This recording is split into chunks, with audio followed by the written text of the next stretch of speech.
Hello everyone, आप सभी का स्वागत है मेरे इस वीडियो में। मैं हूं दिनेश कुमार और आप देख रहे हैं मेरा YouTube channel English history point.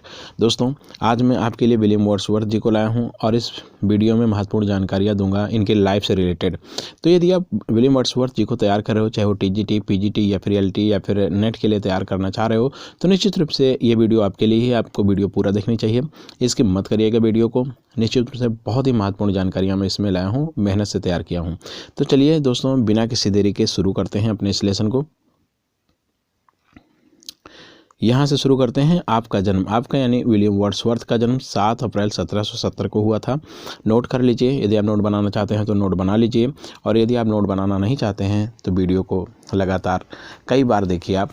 आपके सारे पॉइंट्स इसमें जो समाहित किए गए हैं वो सब आपकी ज़ुबान पर आ जाएंगे, तैयार हो जाएंगे, कभी नहीं भूलेंगे। तो यहाँ से आप इनका जन्म देख लिए। इनका जन्म कब हुआ? 7 अप्रैल 1770 यानी अप्रैल 7 1770 को। कहाँ हुआ था? कॉकर माउथ, कम्बरलैंड में हुआ था। कॉकर माउथ, कम्बरलैंड में इनका जन्म हुआ था 7 अप्रैल 1770 को। किसका? वर्ड्सवर्थ का, जिसको लेक डिस्ट्रिक्ट के नाम से भी जाना जाता है। यानी जो कॉकर माउथ, कम्बरलैंड है, ये लेक डिस्ट्रिक्ट में पड़ता है। यानी लेक, सीधे से कहते हैं कि इनका जन्म लेक डिस्ट्रिक्ट में हुआ था तो भी गलत नहीं है। एक बार फिर से देख लेते हैं। 7 अप्रैल 1770, लेक डिस्ट्रिक्ट, कॉकरमाउथ, कम्बरलैंड में हुआ था। आपके पिता का नाम जॉन वर्ड्सवर्थ था। इसको ध्यान से देख लीजिए एक बार फिर से। जॉन वर्ड्सवर्थ इनके पिताजी का नाम था, जो कि एक प्रसिद्ध वकील थे। ये लॉयर थे पेशे से। आपकी माता का नाम एन कॉक्सन था। एन कॉक्सन आपकी माता का नाम, पिता का नाम जॉन वर्ड्सवर्थ। चलिए, इतना तैयार हो गया, आगे देखते हैं। आपके माता पिता के 5 संतानें थीं, यानी टोटल 5 संतान थे। किसके? आपके माता पिता के, जिसमें से आप दूसरे थे, यानी दूसरे नंबर पर थे। यानी आपसे बड़े एक लोग थे। आप बचपन से ही बड़े अड़ियल और क्रोधित स्वभाव के थे। वर्ड्सवर्थ जी बड़े अड़ियल थे और क्रोधित स्वभाव के थे। आपकी माँ, जब आप केवल 8 वर्ष के थे, यहाँ से देखिए बहुत ही कम उम्र के थे, 8 वर्ष के थे, तभी इस दुनिया को छोड़कर चली गई। यानी आपकी माँ का देहांत हो गया था जब आप केवल 8 वर्ष के थे। माँ की मृत्यु के बाद आपको पढ़ने के लिए हॉक्सेट ग्रामर स्कूल इन लैंकशायर भेज दिया गया। कब? 8 वर्ष के बाद इनको भेज दिया गया हॉक्सेट ग्रामर स्कूल लैंकशायर में, जो कि अब कोलंबिया में है। यानी ये स्कूल कहाँ है? अब कोलंबिया में। आपकी बहन डोरोथी वर्ड्सवर्थ, जो आपकी बहुत प्रिय थी, सबसे प्रिय थी, जहाँ कहीं आप घूमने जाते थे इन्हीं के साथ जाते थे। तो डोरोथी का आपने अपने लेख में हर जगह जिक्र किया है। तो डोरोथी आपके लिए बहुत प्रिय थी, जो जीवन भर आपके करीब रही, परंतु माँ की मृत्यु के बाद आपके 9 साल तक नहीं मिल पाई। यानी जब आपके मम्मी की डेथ हो गई, उसके बाद 9 साल तक ये जो आपकी सिस्टर थी डोरोथी वर्ड्सवर्थ, 9 साल तक आपसे नहीं मिल पाई, क्योंकि डोरोथी को यॉर्कशायर में रिश्तेदार के यहाँ भेज दिया गया था। यानी ये भी बहुत छोटी थी, तो इसको रिश्तेदार के यहाँ भेज दिया गया। कहाँ? यॉर्कशायर में। डोरोथी आपसे 1 साल छोटी थी। कितनी छोटी थी? 1 साल की छोटी थी। ऐसा कहा जाता है कि आपका और डोरोथी का नामकरण एक साथ किया गया था। यानी जो नामकरण हुआ था वो आपका और डोरोथी का एक साथ किया गया था, जबकि दोनों लोग के उम्र में 1 साल का अंतर था। आपका पूरा परिवार क्रमशः इस प्रकार था। चलिए आपके परिवार को देख लेते हैं, वो भी सीरियल से। तो सबसे पहले नंबर पर थे रिचर्ड वर्ड्सवर्थ, आपके बड़े भाई, जो बड़े होकर वकील, और ये पेशे से वकील बन गए थे। ये आपसे बड़े थे, यानी एक ही लोग बड़े थे, और उनका नाम था रिचर्ड वर्ड्सवर्थ। चलिए दूसरे नंबर वालों को देखते हैं। दूसरे नंबर पर थे विलियम वर्ड्सवर्थ स्वयं। आप प्रकृति के महान कवि हुए, यानी आप पोइट ऑफ द नेचर, यानी ये नेचर के पोइट थे वर्ड्सवर्थ। इनको नेचुरल पोइट के रूप में जाना जाता है। तीसरे नंबर पर थे डोरोथी वर्ड्सवर्थ, जो इनकी सिस्टर थी, सबसे प्रिय थी, आपसे 1 साल छोटी थी और सबसे प्रिय थी डोरोथी वर्ड्सवर्थ। चौथे नंबर पर जॉन वर्ड्सवर्थ थे, अर्ल ऑफ एबरगेवेनी के कैप्टन थे, जो कि 1805 में पानी वाली जहाज की दुर्घटना में मारे गए थे। कौन? John Wordsworth. इनके पिताजी का भी नाम जॉन वर्ड्सवर्थ था, और इनके चौथे नंबर पर जो भाई था उसका भी नाम जॉन वर्ड्सवर्थ था। चलिए 5वें नंबर वाले को देखते हैं। इसको क्रिस्टोफर वर्ड्सवर्थ, सबसे छोटे, जो बाद में master of Trinity college Cambridge हुए, यानी कैम्ब्रिज यूनिवर्सिटी के अंतर्गत मास्टर ऑफ ट्रिनिटी कॉलेज था, जिसके ये मास्टर हुए थे कौन? क्रिस्टोफर वर्ड्सवर्थ, और ये सबसे छोटे थे। चलिए आगे देखते हैं। आपने अपनी प्रारंभिक शिक्षा हॉक्सेट स्कूल से प्राप्त की थी, यानी एलिमेंट्री एजुकेशन जो था इनका वो हॉक्सेट से प्राप्त किए थे। इसके बाद आप कॉलेज में प्रवेश लिया। आपने जिस कॉलेज में प्रवेश लिया था उसका नाम Saint John's College at the University of Cambridge था, यानी कैम्ब्रिज यूनिवर्सिटी के अंतर्गत सेंट जॉन्स कॉलेज था, यानी उस कॉलेज का क्या नाम था? Saint John's College at the University of Cambridge. आपके शिक्षक विलियम टेलर ने आपको रचनाएं करने के लिए प्रेरित किए। देखिए कि आपके अंदर रचना करने की क्षमता है, टैलेंट है, तो आपके जो टीचर थे विलियम टेलर, उन्होंने आपको रचना करने के लिए प्रेरित किया। कहा जाता है कि आप अपने अध्ययन के प्रति गंभीर नहीं रहते थे, थोड़ा सा लापरवाही किया करते थे। आपने अपने लेखन का श्री गणेश, और ये कब लिखना प्रारंभ किए? श्री गणेश का मतलब प्रारंभ करना, तो श्री गणेश किए थे 1787 ईस्वी में, यानी 1787 में एक सोनेट, और ये लिखे थे 1787 में। सबसे पहली बार जब श्री गणेश किए थे तो एक सोनेट लिखे थे, और सोनेट का नाम था द यूरोपियन मैगजीन। इसी से इन्होंने शुरुआत की थी। चलिए आगे बढ़ते हैं। आप जब युवावस्था में थे तो एक लड़की से आपको लव हो गया था। उस लड़की का नाम मैरी स्टुअर्ट था। मैरी स्टुअर्ट ये वो गर्ल है जिससे आपको लव हुआ था युवावस्था में ही, पर ये लव स्टोरी ज़्यादा दिन तक चल नहीं पाई, फेल हो गई। आगे देखते हैं। 1790 ईस्वी में आप फ्रांस घूमने गए। वहाँ आप आल्प्स को और उसके आसपास के फ्रांस, इटली और स्विट्ज़रलैंड के कुछ क्षेत्रों का अवलोकन किया। यानी आप जब 1790 ईस्वी में घूमने गए तो आपने फ्रांस को भी घूमा, इटली को भी घूमा और स्विट्ज़रलैंड के कुछ हिस्सों को भी घूमा। जब आप फ्रांस में थे तो आपकी मुलाकात एक फ्रांसीसी महिला से हुई थी, यानी जब आप घूमने निकले थे 1790 ईस्वी में, तभी की बात है, आपकी मुलाकात एक फ्रांसीसी महिला से हुई थी जिसका नाम एनिट वेलन था। ध्यान दीजिएगा दोस्तों, ये सेकंड लेडी है जो इनके लव अफेयर में आई थी। आपको उससे लव हो गया। फलस्वरूप उसने 1792 ईस्वी में, 90 में गए थे 2 साल बाद, 1792 ईस्वी में एक पुत्री को जन्म दिया जिसका नाम कैरोलाइन था। यानी दोस्तों एक बार फिर से देखिए, ये जो महिला इनसे मिली थी जिससे इनको लव हुआ था, 1792 ईस्वी में उसने एक पुत्री को जन्म दिया जिसका नाम कैरोलिन था। उस समय इंग्लैंड और फ्रांस के बीच तनावपूर्ण वातावरण को देखते हुए आपको इंग्लैंड वापस आना पड़ा था। और ये जो है फ्रांस की थी ये लेडी, और फ्रांस की होने की वजह से जब दोनों देशों के बीच लड़ाई हुई इंग्लैंड और फ्रांस के बीच में, तो काफ़ी तनावपूर्ण वातावरण हो गया और ये इंग्लैंड वापस आ गए। दिन प्रतिदिन हालात और बिगड़ते गए, जैसे कि यहाँ गदर मूवी में दिखाया जाता है, खास करके इंडियन मूवी में ऐसे ही दिखाया जाता है कि इंडिया और पाकिस्तान के कैसे ही तनावपूर्ण रिश्ते, इस तरह के जो लव अफेयर्स होते हैं या फिर जो मैरिज रिलेशंस होते हैं उनमें कैसे वो बेदखल करते हैं। तो वैसे ही हुआ यहाँ पर, बिगड़ते गए और आपको लगने लगा कि आप एनिट वेलन से चाहते हुए भी शादी नहीं कर सकते हैं। और थोड़ा सा यहाँ ध्यान दीजिएगा, जो ये पुत्री को जन्म दिए थे ये बिफोर मैरिज था, यानी एनिट वेलन के साथ आपने शादी नहीं की थी, उसके पहले इसने पुत्री को जन्म दिया था 1792 ईस्वी में।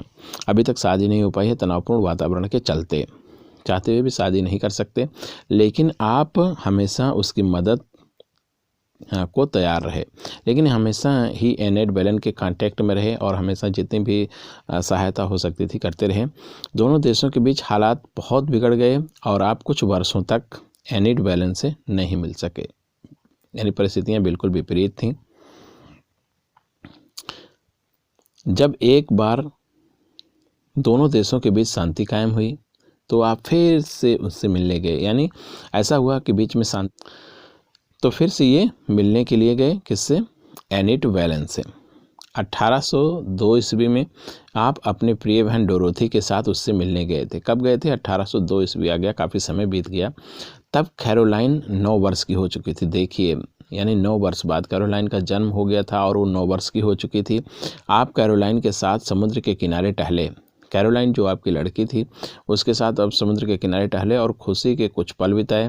बाद में आपने उन्हीं हंसी पलों को अपने एक सोनेट में सजो दिया। उसी इसके लिए कैरोलिन के लिए, जो कि आपकी डॉटर थी, जिसके साथ आप कुछ खुशहालीपूर्ण समय बिताए समुद्र के किनारे, और उन्हीं समय को आपने पिरो दिया एक सोनेट में। उस सोनेट का नाम it is a beautiful evening काम एंड फ्री। तब आपकी शादी मैरी हचिंसन के साथ तय हो चुकी थी। और देखिए, समय ऐसा आ गया, जो एनिड वैलेन थी इससे शादी तो नहीं कर सके तनावपूर्ण वातावरण के चलते, लेकिन बीच में इनकी शादी तय हो गई मैरी हचिंसन के साथ। अब देखते हैं कौन सा मोड़ आता है स्टोरी में। आप उसी तथ्य को बताने के लिए, यानी यही बताने के लिए कि मेरी शादी मैरी हचिंसन के साथ वो तय हो गई है, और ये बताने के लिए आप एनिड वैलेन से मिलने गए। शादी के बाद भी आप एनिड वैलेन की भरपूर मदद करते रहे, यानी शादी हो गई मैरी हचिंसन के साथ, लेकिन फिर भी आप हेल्प करते रहे किसकी? एनिड वैलेन की। आपने कैरोलाइन की शादी भी कराई, जो कि इनकी फर्स्ट डॉटर थी, फर्स्ट वाइफ्स के साथ, और अनमैरिड वाइफ थी, कराई। और 1835 ईस्वी तक आप उस परिवार को आर्थिक सहयोग देते रहे। 1802 ईस्वी में आपकी शादी मैरी हचिंसन के साथ हो गई। मैरी हचिंसन के साथ शादी कब हुई? 1802 ईस्वी में। मैरी हचिंसन आपकी बचपन की दोस्त थी। शादी हो गई 1802 ईस्वी में। 1803 ईस्वी में क्या होता है? आपको पहले संतान के रूप में पुत्र रत्न की प्राप्ति होती है। आपके भी अपने पिता की तरह 5 संतानें थीं, यानी आपके पिता की भी 5 संतानें थीं और आपको भी 5 संतानें प्राप्त हुईं, जो क्रमशः इस प्रकार थीं। देखते हैं, इसमें जो पहला लड़का होता है इनको पुत्र, उसका नाम जॉन वर्ड्सवर्थ रखा गया। देखिए, जॉन वर्ड्सवर्थ 3 बार आया है। इनके पिताजी का, यानी विलियम वर्ड्सवर्थ के पिताजी का नाम भी जॉन वर्ड्सवर्थ था, और इनके छोटे भाई का नाम भी जॉन वर्ड्सवर्थ था। चलिए आगे बढ़ते हैं। दूसरा इनका जो लड़का था वो डोरा वर्ड्सवर्थ, तीसरा है थॉमस वर्ड्सवर्थ, और चौथा है कैथराइन वर्ड्सवर्थ जो एक लड़की है, और बिली वर्ड्सवर्थ। तो इस तरह से ये पांचों जो आपके दिए गए हैं, ये 5 संतानें थीं विलियम वर्ड्सवर्थ की। आप जब तक फ्रांस में थे तो आपने अपनी किताब डिस्क्रिप्टिव स्केचेज का काफ़ी हिस्सा आपने पूरा कर लिया था। जब आप फ्रांस में गए थे, वहीं से एनिड वैलेन के साथ आपकी मुलाकात हुई थी, और हालात भी बिगड़े थे। बहुत दिनों तक आप वहाँ रहे थे फ्रांस में। तो उसी समय आपने डिस्क्रिप्टिव स्केचेस नामक किताब लिखा, और उस किताब का काफ़ी हिस्सा आपने पूरा कर लिया था। चलिए आगे देखते हैं। जो 1793 ईस्वी में प्रकाशित हुई, यानी डिस्क्रिप्टिव स्केचेज का प्रकाशित किए गए 1793 ईस्वी में। फ्रांस से लौटने के बाद आप फ्रांस की क्रांति से बहुत आहत हुए, यानी फ्रांस की क्रांति उस समय हुई थी, और सुकून के लिए आप अपनी बहन डोरोथी के साथ, देखिए यही है कि आप घूमने गए थे कहाँ? टिंटर्न एब्बी। टिंटर्न एब्बी जो पहाड़ी क्षेत्र है, वहीं पर आप घूमने गए थे। क्यों? क्योंकि आप एकदम से ऊब चुके थे उस तनावपूर्ण वातावरण से, जो क्रांति हुई थी फ्रांस से, उससे काफ़ी आहत हुए थे और शांति चाहते थे। तो शांति चाहने के लिए प्रकृति की गोद में टिंटर्न एब्बी घूमने गए। किसके साथ? अपनी बहन डोरोथी के साथ। इसमें आपने उसी के ऊपर एक काव्य संग्रह की भी रचना की आपने की, जिसको lines written a few miles above Tintern Abbey, ये एक काव्य संग्रह है, काफ़ी लाइनें हैं इसमें। तो इस काव्य संग्रह को लिखा है, और जो भी इन्होंने फील किया था कहाँ? टिंटर्न एब्बी में जब ये ठहरे हुए थे अपनी सिस्टर डोरोथी के साथ, तो जो भी वहाँ फील किए, जैसे भी आनंद इन्हें प्राप्त हुआ, शांति का माहौल मिला, उन सबको इन्होंने पिरो दिया इस काव्य संग्रह में। काव्य संग्रह का नाम एक बार फिर से देख लीजिए, lines written a few miles above Tintern Abbey था। और 1798 ईस्वी में आपने लिरिकल बैलेट्स को प्रकाशित कराया। ये देखिए, इनका दूसरा लेख है, लिरिकल बैलेट्स को प्रकाशित करा दिया कब? 1798 ईस्वी में। जो 3 बाकी 4 किताबें कॉलरिज के द्वारा पूरी की गई। ये देखिए, 4 किताबें कॉलरिज ने पूरी कराई, यानी हेल्प की किसकी? वर्ड्सवर्थ की। इसका दूसरा संस्करण 1800 ईस्वी में प्रकाश में आया। देखिए यहाँ पर दोस्तों जो लिरिकल बैलेट्स हैं वो 1798 ईस्वी में प्रकाशित कराया गया, लेकिन इसका दूसरा संस्करण आया वो 1800 ईस्वी में प्रकाशित किया। चलिए आगे। तीसरा संस्करण 1802, यानी 3 संस्करण में लिरिकल बैलेट को 3 संस्करण में प्रकाशित कराया गया। लिरिकल बैलेट्स को कितने संस्करण में? 3 संस्करण में। पहला 1798 ईस्वी में, दूसरा 1800 ईस्वी में और तीसरा 1802 ईस्वी में। आपने 500 प्लस सोनेट्स लिखे हैं, यानी 500 से ज़्यादा सोनेट्स लिखे हैं विलियम वर्ड्सवर्थ जी ने। आपने न्यू क्लासिक पोइट्स के बनावटी कृत्रिम बोलचाल की भाषा का विरोध किया था, यानी जो आधुनिक में चल रही है, यानी जितने भी नए चलन की स्टाइल्स आती थी पोइट्स के, तो उससे आप क्या करते थे? नफरत करते थे। आप कई भाषाओं के ज्ञाता थे। आपको देखिए ये बहुत महत्वपूर्ण बिंदु है कि वर्ड्सवर्थ जी कई भाषाओं के ज्ञाता थे। उनमें से ग्रीस है, लैटिन है, इटालियन है, फ्रेंच है और स्पेनिश अच्छी तरह से इनको आती थी, अच्छी तरह से बोलते और समझते थे। आप अंग्रेजी के प्रमुख रोमांटिक कवियों में से थे, यानी एक नेचुरल पोइट होते हुए भी ये रोमांटिक पोइट में भी सम्मिलित किए जाते हैं। कौन? वर्ड्सवर्थ। मत भूलिएगा इस बात को। आपके युग को रोमांटिक युग भी कहा जाता है, पूरा का पूरा युग रोमांटिक था। तो जितने भी पोइट्स हुए सब रोमांटिक थे, उसमें वर्ड्सवर्थ कहाँ पीछे रहने वाले थे। एक से बढ़कर एक रोमांटिक कविताएं लिखी हैं और नेचुरल टच के साथ। कहा जाता है, ऐसा माना जाता है कि आपके लिरिकल बैलेट्स जिसका प्रकाशन आपके और एस टी कॉलरिज के साझा से हुआ था। आपको बताया नहीं 4 किताबों को लिखा था एस टी कॉलरिज ने, तो इस तरह से साझा हुआ के द्वारा ही इस युग का नाम रोमांटिक युग पड़ा था, यानी किसके? एस टी कॉलरिज के सहयोग से और लिरिकल बैलेट्स यानी वर्ड्सवर्थ के सहयोग से। लिरिकल बैलेट्स का प्रकाशन 1798 ईस्वी में किया गया, तो मैं पहले ही बता चुका हूँ। आगे देखते हैं। आपने द रेक्ल्यूज, तो रेक्ल्यूज की रचना की जिसमें प्रकृति, मानव और समाज का वर्णन है। रेक्ल्यूज की रचना किसने की? वर्ड्सवर्थ ने की। कौन किस बात का जिक्र है उसमें? प्रकृति का जिक्र है, मानव का जिक्र है और समाज का जिक्र है। यह एक लंबी रचना है। कौन? The recluse. द रेक्ल्यूज एक क्या है? लंबी रचना है जिसमें आपने अपने भ्रमण का वर्णन किया है। इसको 1888 ईस्वी में प्रकाशित किया गया था। किसको? द रेक्ल्यूज को 1888 में प्रकाशित किया गया। सॉरी, द होम एट ग्रेसमर, इसको ध्यान दीजिए। द होम एट ग्रेसमर एक किताब की पहली बुक थी, यानी इस किताब जो कौन से? रेक्ल्यूज जो किताब है उसकी पहली बुक कौन सी थी? The home at Grasmere. और द एक्सक्यूरिशन, भ्रमण जिसका अर्थ होता है द एक्सक्यूरिशन, को द रेक्ल्यूज के दूसरे बुक के रूप में रखा गया। ध्यान दीजिएगा, जो रेक्ल्यूज था इसका दूसरा बुक लिखा गया और उसको द एक्सक्यूरिशन के रूप में रखा गया। और इसकी तीसरी किताब कभी भी पूरी नहीं हुई, और जो तीसरी बुक थी इसकी वो कभी पूरी ही नहीं हुई। द एक्सक्यूरिशन की रचना आपने 1802 ईस्वी में की और प्रकाशित 1814 ईस्वी में हुई, यानी काफ़ी समय लगा। 12 साल बाद 1802 में शुरू किया गया और प्रकाशित कराया गया 1814 ईस्वी में। इसमें कुल 9 बुक्स हैं। किसमें? द एक्सक्यूरिशन में। द एक्सक्यूरिशन जो